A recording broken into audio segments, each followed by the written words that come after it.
తాకట్లో ఉన్న మీ బంగారాన్ని విడిపించి ఆ రోజు ఆన్లైన్ రేటుకి కొంటాం. Sharma gold company. అందరికీ నమస్కారం. నా పేరు మాధురి. మీరు చూసినది సుమన్ టీవీ నెట్వర్క్.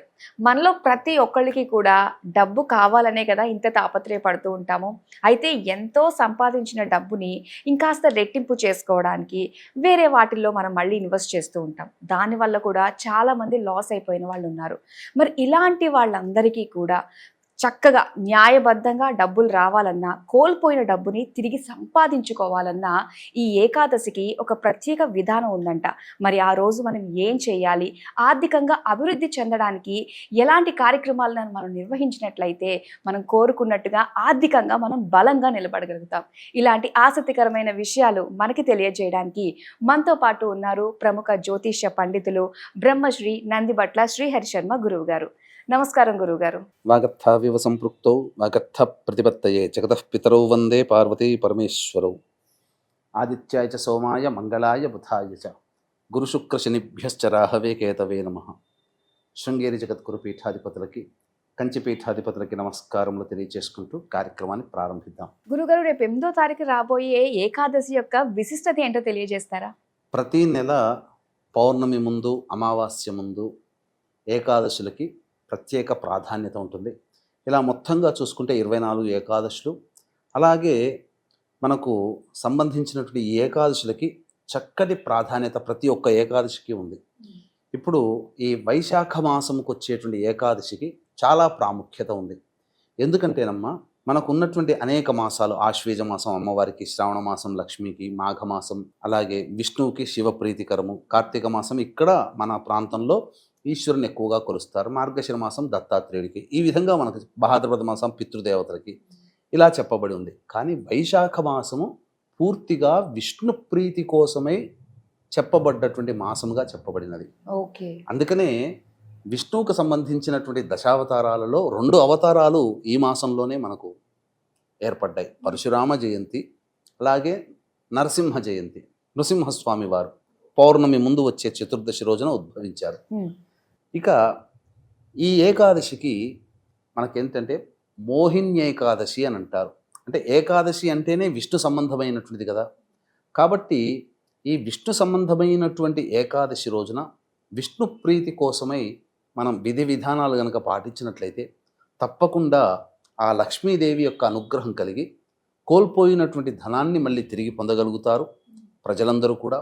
అలాగే ఏదైనా మనం సంపాదించింది మనకు నిలువ ఉంటుంది, అనవసరమైనటువంటి ఖర్చులు కావు. ఎందుకంటే చాలామంది వీక్షించేటువంటి ప్రేక్షకుల్లో ₹1,00,000 పైగా జీతం సంపాదిస్తుంటారు. 20-25వ తారీఖు వచ్చేసరికి 30 ఎప్పుడు వస్తుందా అని ఎదురు చూస్తుంటారు. అంటే దీనికి గల కారణం ఏంటంటే వృధా ఖర్చులు, ఇవి ప్రధానంగా. అంటే దీనికి సంబంధించినటువంటి గాథ కూడా ఒకటి ఉందమ్మా. మనం చూసుకున్నట్లయితే పూర్వము ఒకప్పుడు ఒక వ్యాపారవేత్త శెట్టి, అంటేగా కోమటి వంశానికి చెందినటువంటి వ్యక్తి ఉండేవాడు. అతను వయస్సులో ఉండగా బాగా సంపాదించాడు. భార్య పిల్లలతో అందరితో కుటుంబ సమేతముగా బంధుమిత్రులతో ఆనందంగా జీవించాడు. వృద్ధాప్యంకి వచ్చేసేసరికి ఆశకు పోయో లేకపోతే సరైనటువంటి ఆలోచన విధానం లేకుండానో ఉన్న ఆస్తి అంతా కరిగిపోయింది. తన వాళ్ళు అనుకున్న వాళ్ళే తనని గెంటేసేశారు. ఇలా పిచ్చివాడైపోయి బక్కచిక్కి మలినమైనటువంటి వస్త్రాలతో శుచి శుభ్రత లేకుండా కొన్నాళ్ళు గడిపకు సాగాడు. అడవిలో సంచరిస్తూ కనబడినటువంటిది పండు ఫలము తింటూ, ఏదో అక్కడ ఉండి ఒక పూట తింటూ ఒక పూట లేకుండా బక్కచిక్కిపోయి చాలా విదారకరమైనటువంటి జీవితాన్ని గడుపుతూ వస్తున్నాడు.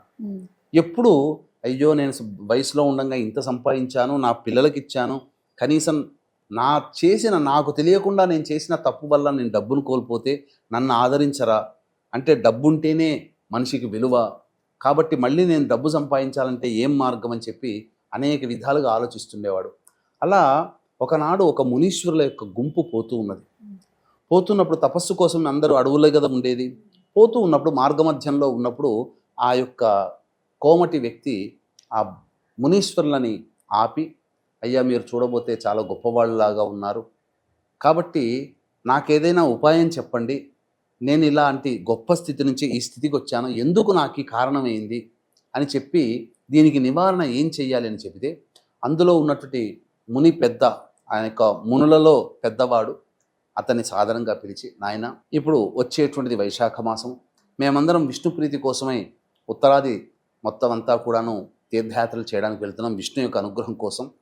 కాబట్టి నీవు రాకపోయినా కానీ ఈ వైశాఖ మాసంలో పౌర్ణమి ముందు వచ్చేటువంటి ఏకాదశి వ్రతాన్ని నీవు నియమబద్ధంగా ఆచరించు. తద్వారా నీవు కోల్పోయినటువంటి ధనాన్ని, అలాగే బంధుమిత్రులని, ప్రేమని, ఆప్యాయతని, గౌరవాన్ని కూడా నీవు దక్కించుకుంటావు అని చెప్పడంతో ఎప్పుడు వైశాఖ మాసం వస్తుందా అని చెప్పి ఎదురు చూస్తూ పౌర్ణమి ముందు వచ్చే వైశాఖ మాసం రాగానే చక్కగా ఆ ఏకాదశి వ్రతాన్ని ఆచరించినటువంటి కారణం చేత తిరిగి కోల్పోయినటువంటి ధనమంతయు కూడాను అతను సంప్రాప్తించుకున్నాడు. అలాగే బంధుమిత్రులందరూ కూడా ప్రేమగా, ముఖ్యంగా తన కడుపులో పుట్టిన సంతానమే తనని దూరం చేసినప్పుడు ఆ సంతానమే వెతుక్కుంటూ వచ్చి విష్ణు ప్రేరణ చేత వెతుక్కుంటూ వచ్చి కాళ్ళ మీద పడి తండ్రిని క్షమించమని వేడుకొని ఆ కొడుకులు కోడళ్ళు చక్కగా ఇంటికి తీసుకొని పోయి చక్కగా అతనికి అతిథి సత్కారములు చేసి ఉన్నతమైనటువంటి స్థానంలో పెట్టి కోల్పోయిన ధనమంతా కూడా తిరిగి సంపాదించుకునే మార్గాలు వచ్చాయి. అలాగే తన దగ్గర అన్యాయంగా తీసుకొని అప్పటి వరకు ఆనందంగా జీవించిన వాళ్ళు మళ్ళీ అతనికి దగ్గరికి నమస్కారం వచ్చి, మీ దగ్గర ఇంత అన్యాయంగా తీసుకున్నాం, మాదే తప్పు అని చెప్పి వడ్డీతో సహా ఆ డబ్బుని ఆయనకి ఇవ్వడం జరిగింది. ఇదంతా ఎందువల్ల వచ్చింది? ఏకాదశి వ్రతాన్ని ఆచరించడం వల్ల వచ్చింది. కాబట్టి వీక్షించేటువంటి ప్రేక్షకులు కూడా ఈ యొక్క 8వ తారీఖు రోజున వచ్చే ఏకాదశి రోజున నియమమైనటువంటి జీవితాన్ని గడుపుతూ ఏకాదశి వ్రతాన్ని గనక ఆచరించినటువంటి మానవుడికి ఏ ఇబ్బంది ఉండదు. ఈ వ్రతాన్ని ఆచరించడం ద్వారా కోల్పోయినటువంటి డబ్బు తిరిగి లభిస్తుంది.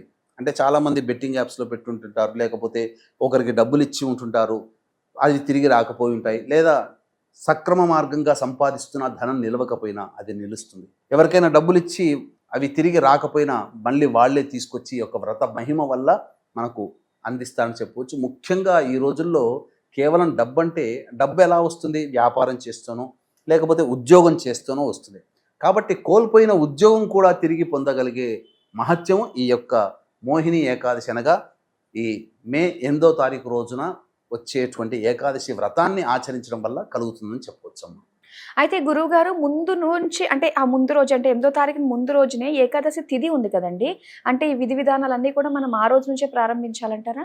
మనకు శాస్త్రం ప్రకారము ఏకాదశి నియమాన్ని చెప్పేటప్పుడు అనేక ప్రమాణాలు చెప్పబడి ఉన్నాయమ్మా. అంటే అరుణోదయ కాలం అని, సూర్యోదయ కాలం అని ఉంది. అరుణోదయ కాలానికి ఏకాదశి ఉంటే ముందు రోజే దాన్ని ఆచరించాలి. సూర్యోదయ కాలానికి కనుక ఏకాదశి ఉంటే ఏ రోజు ఉంటుందో ఆ రోజు. కాబట్టి 8వ తారీఖు రోజున సూర్యోదయ కాలానికి ఏకాదశి తిథి స్పర్శ ఉంది కాబట్టి 8వ తారీఖు రోజునే ఆచరించాలి. కాకపోతే ఆచరించే విధి విధానం కూడా చాలా చక్కగా ఉందమ్మా. కాబట్టి విధి విధానాన్ని కూడా తెలియచేస్తాను వీక్షించేటువంటి ప్రేక్షకులకి గమనిక. ఈ యొక్క మే 10వ తారీఖు రోజున శని త్రయోదశి. శని మొన్న మార్చి 29వ తారీఖు రోజున మారాడు కాబట్టి మీనరాశికి మేష, మిథున, కర్కాటక, సింహ, కన్య, వృశ్చిక, ధనస్సు, కుంభరాశులలో జన్మించినటువంటి వారికి శని ప్రభావం అధికంగా ఉంటుంది. కాబట్టి శని దోష పరిహారార్థమై శనీశ్వర హోమము, అఘోర పాశుపత మంత్ర హోమము, కాళీ హోమము, అలాగే ఈ విద్య, వివాహ, అనారోగ్య సమస్యల నివారణకి వివిధ రకాల హోమాది కార్యక్రమాలు చేయించడం జరుగుతుంది. ఈ యొక్క హోమ కార్యక్రమంలో పాల్గొన్నటువంటి వారికి శక్తిపాతము చేయబడినటువంటి శంకరుంగలి మాల అనేటువంటిది అందివ్వడం జరుగుతుంది. దీన్ని ధరించడం ద్వారా నెగిటివ్ ఎనర్జీ పోతుంది, పాజిటివ్ ఎనర్జీ వస్తుంది, నరదృష్టి, నరఘోష పోతుంది. ముఖ్యంగా వాహన ప్రమాదములు జరగవు, ఇది కాపాడుతుంది. ఇక అంతే విధంగా 12వ తారీఖు రోజున పౌర్ణమి సందర్భంగా తండ్రి వైపు 6 తరాలు, తల్లి వైపు 3 తరాల్లో దుర్మరణాలు పాలైనటువంటి వ్యక్తి వలన కుటుంబంలో అశాంతి, అభద్రత మరియు ఇబ్బందికర పరిస్థితులు ఉంటాయి. ఎంత చేసినా విజయాన్ని పొందలేకపోతారు, ప్రశాంతత లేని జీవితాన్ని గడుపుతారు, శుభకార్యాలు ఇంట్లో జరగవు. కావున ఇట్టి దోష నివారణార్థమై 11వ తారీఖు రోజున హైదరాబాద్ నుంచి బయలుదేరుతున్నాం. పితృదోష నివారణ కార్యక్రమాలని చేయించడం జరుగుతుంది. అవకాశం ఉన్నవాళ్ళు ఈ పితృదోష నివారణ కార్యక్రమంలో కూడా పాల్గొనవచ్చు. కొంతమంది 19 నక్షత్రాలలో పుట్టడమే పితృదోషము, స్త్రీ శాపము, సర్పశాపాలని చెప్పి భయభ్రాంతులకి గురి చేస్తున్నారు. అవన్నీ నమ్మకండి. నక్షత్ర జనన దోషములు ఉంటాయి, కానీ పుట్టిన నక్షత్రానికి ఈ యొక్క పితృశాపాలు అనేటువంటివి ఉండవు అని గమనించండి. ఇక విధి విధానాన్ని కనుక మనం గమనించుకున్నట్లయితేనమ్మా, ముందు రోజే మనము మధ్యాహ్నం ఎలాగో అందరూ భోంచేస్తారు, రాత్రిపూట అల్పాహారం తీసుకోవాలి. దాంపత్యం పనికిరాదు, నేల మీద నిద్రించాలి. ఆ రాత్రంతా కూడా నిద్రించే సమయంలో విష్ణునామ స్మరణ చేసుకుంటూ ఉండి నిద్రపోవాలి. ఇక ధూమపానము మద్యపానము ఆ ముందు రోజు పనికిరాదు, ఆ రోజు పనికిరాదు. ఇక తెల్లవారు గట్లనే చక్కగా లేచి, అనగా బ్రహ్మ ముహూర్త కాలంలో లేచి కాలకృత్యాదులన్నీ తీర్చుకొని చక్కగా ఈ తులసి చెట్టు దగ్గర ఆవునేతితో దీపారాధన చేసి విష్ణు సహస్రనామ పారాయణం చేయాలి. తదనంతరం ఉదయిస్తున్నటువంటి సూర్యుడికి ఒకసారి నమస్కారం చేసుకొని 11 సార్లు అర్ఘ్యం ఇచ్చిన తర్వాత ఆ రోజంతా కూడా విష్ణునామస్మరణ చేసుకుంటూ ఉండాలి. ఇక ముఖ్యంగా ఈ సంబంధించినటువంటి అల్పాహారం అనగా పాలు పండ్లు తీసుకోవచ్చు, ఉడికించిన పదార్థాలు తీసుకోకూడదు. అవకాశం ఉంటే షుగరు బీపీ అట్లాంటి టాబ్లెట్లు వేసుకునే వాళ్ళు ఉన్నా కానీ చేసుకోవచ్చు. అంటే ఈ పుల్కాలు తీసుకోవడం, అంటే శరీరానికి శక్తిని ఇవ్వడానికి అవసరమైనంత మాత్రమే తీసుకోవాలి. నిమ్మరసము తేనె కలిపింది నీళ్లు తాగవచ్చు, శక్తి వస్తుంది. ఇలా ఉంటూ శరీరాన్ని కాపాడుకుంటూ విష్ణునామస్మరణ చేసుకుంటూ ఆ రోజంతా కూడాను మళ్ళీ మధ్యాహ్నము సాయంకాలం ప్రదోషకాల సమయంలో విష్ణు సంబంధించినటువంటి పూజాది కార్యక్రమాలు జరిపించుకొని రాత్రి అంతా కూడాను నిద్ర లేకుండా జాగరణ చేస్తే మంచిది. లేకపోతే ఆ రోజంతా ఉండి తదనంతరం తెల్లవారు లేచి ద్వాదశి తిథి వస్తుంది కాబట్టి ద్వాదశి తిథి రాగానే చక్కగా మళ్ళీ ఇంతకు ముందులాగానే చక్కగా కాలకృత్యాదులు తీర్చుకొని తులసి చెట్టు దగ్గర విష్ణునామస్మరణ, విష్ణు సహస్రనామ పారాయణం లేదా విష్ణు అష్టోత్తరం వీలైనన్ని సార్లు చదువుకొని తర్వాత ఆ ఇంటి ఇల్లాలు కానీ తల్లి కానీ చక్కగా భోజన పదార్థాలు వండి ఆ భోజన పదార్థాలు ముందుగా స్వామికి విష్ణుదేవుడికి నివేదన చేసి తదనంతరం ఎవరైనా అతిథి అభ్యాగతులకు ఎవరికైనా కానీ అన్నదానంగా చేసి తదనంతరం ఆ యొక్క ఇంటి వాళ్ళు భోజనం గనక చేస్తే ఏకాదశి వ్రతాన్ని ఆచరించినట్టు ఫలితాన్ని పొందుతారు. ఇట్టి ఏకాదశి వ్రతాన్ని ఆచరించడం వల్లనే పరమ భాగవతోత్తములు అయ్యారు ప్రహ్లాదుడు అంతటి వాడు, శివి చక్రవర్తి, బలిచక్రవర్తి లాంటి వాళ్ళందరూ కూడా. కాబట్టి మనం సంపాదించుకోవడం, దీన్ని ఖర్చు పెట్టుకోవడం అంటూ ఏమీ లేదమ్మా. మనము శక్తి మేర భగవన్నామ స్మరణ చేసుకుంటూ ధ్యానంలో ఉండడమే. ఈ మాత్రము నెలలో 2 సార్లు చేస్తే చాలు. తప్పకుండా మనకు పుణ్యము పెరుగుతుంది, మన పాజిటివ్ ఎనర్జీ పెరుగుతుంది, పాప కర్మలు తొలగిపోతాయి విష్ణునామ స్మరణ వల్ల. అది గుర్తుపెట్టుకోండి. మనం గత జన్మ కర్మదోషము, ఇప్పుడు ఈ జన్మలో తెలిసి తెలియక చేసినటువంటి ప్రారబ్ధ కర్మదోషము, ఏ దోషము నుంచి అయినా బయటపడవచ్చు, కానీ ప్రారబ్ధ కర్మ దోషం నుంచి బయటపడలేము. కాబట్టి అటువంటి ప్రారబ్ధ కర్మ దోషాన్ని కూడా తగ్గిస్తుంది, పూర్తిగా తొలగించదు. ఆ దోషాన్ని తగ్గిస్తుంది ఏకాదశి వ్రతాన్ని ఆచరించడం వల్ల అని చెప్పవచ్చు. కాబట్టి వీక్షించేటువంటి ప్రేక్షకులు చక్కగా భక్తి ప్రపత్తులతో ప్రేమతో ఆ విష్ణునామస్మరణ చేసుకుంటూ ఈ మోహిని ఏకాదశిని చక్కగా విధి విధానంగా మీ శక్తి మేర ఆచరించండి, ధరించండి. తద్వారా మార్పు మీరు 3 నెలల్లో చూస్తారని చెప్పవచ్చు.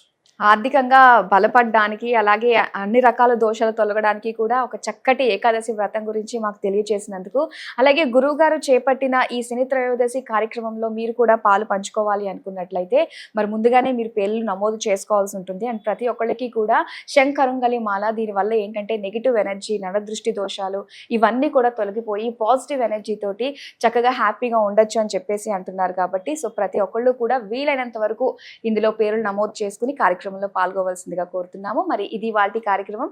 ఇంత చక్కగా మాకు తెలియజేసినందుకు గురువు గారు ధన్యవాదాలు. సర్వం శ్రీ ఉమామహేశ్వర పరబ్రహ్మార్పణమస్తు.